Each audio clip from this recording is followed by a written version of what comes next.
আজ আমি আপনাদের সাথে এমন একটা পাতা দিয়ে বড়া বানিয়ে দেখাবো যে পাতার নাম আমি জানি না, দয়া করে আপনাদের জানা থাকলে জানাবেন। আসসালামু আলাইকুম, কেমন আছেন সবাই? আলহামদুলিল্লাহ, আমি বেশ ভালো আছি। এই পাতা কাটলে কিংবা বাটলে হাতে কিছুটা অংশ কালো হয়ে যায়, তাই আমার বাসায় গুণীজনের আগমন হয়েছে। সেই সুবাদে আজকে এই পাতার বড়া বানিয়ে খাবো ইনশাআল্লাহ। এই পাতাগুলো একটু গন্ধযুক্ত, তাই অনেকে পছন্দ করে, আবার অনেকে পছন্দ করে না। তো গন্ধটা যাতে কম আসে সেজন্যই এই বড়া বানানোর প্রসেস। মশারির ডাল ভিজিয়ে আগে থেকে বেটে নিয়েছি। পাতাগুলোকে কুচানোর সময় কাঁচামরিচ কুচিয়ে নিয়েছি।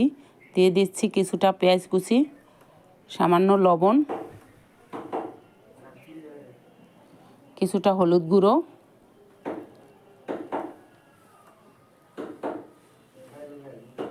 কিছুটা গুঁড়া মরিচের গুঁড়ো,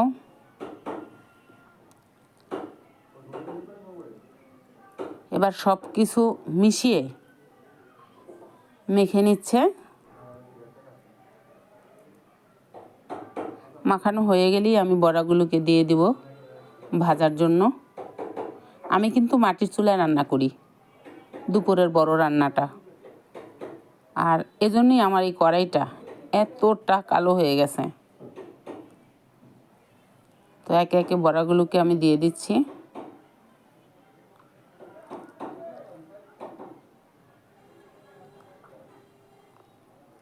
এই বড়া গরম ভাতের সাথে খেতে খুব একটা খারাপ লাগে না।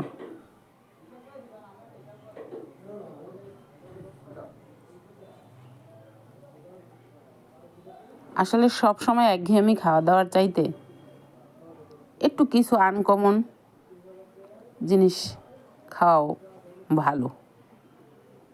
টেস্ট বুঝতে পারলাম, একটা নতুন অভিজ্ঞতা সঞ্চয় হলো, এই আর কি।